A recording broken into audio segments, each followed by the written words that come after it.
The second piece is called Sight is the Sense That Dying People Tend to Lose First. And it's a monologue that I wrote for an American actor, Jim Fletcher.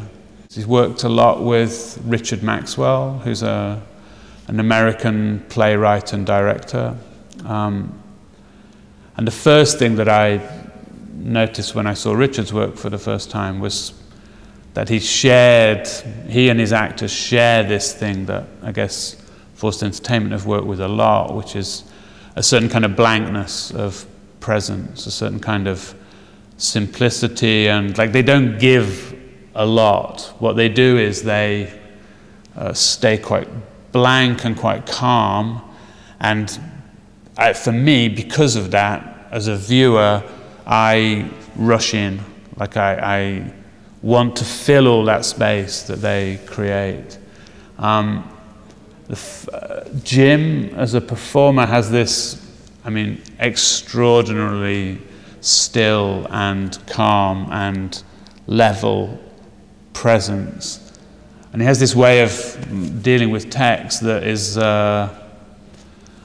like he values every word equally than all the others. So it's super democratic attitude to the sentences. And it means that when you listen to Jim perform, often you have to decide where the emphasis is, where the stress is in the sentence, and also where things are funny or where they're serious. Because as a performer, Jim doesn't tend to tell you that.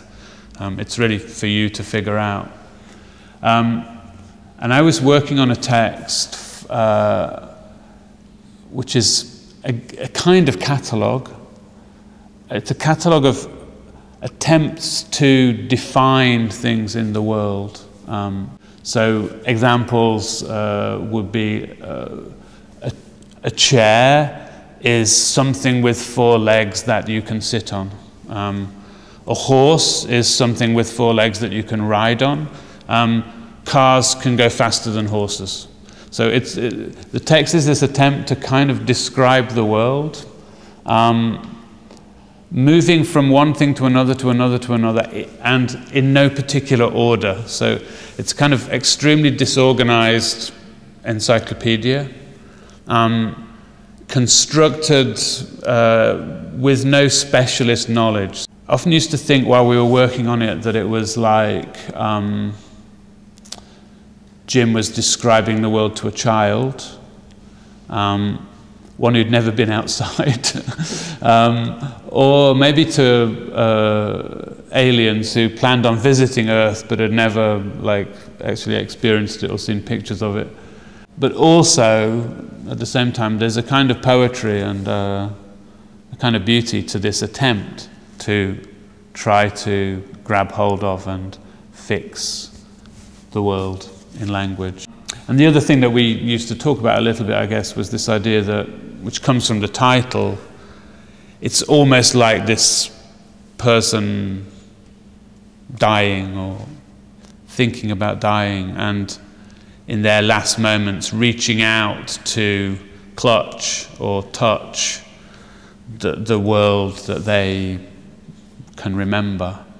It's interesting, I think I suppose in that piece it's about, on one hand it's about the failure of language. It's how language can't quite grasp the world.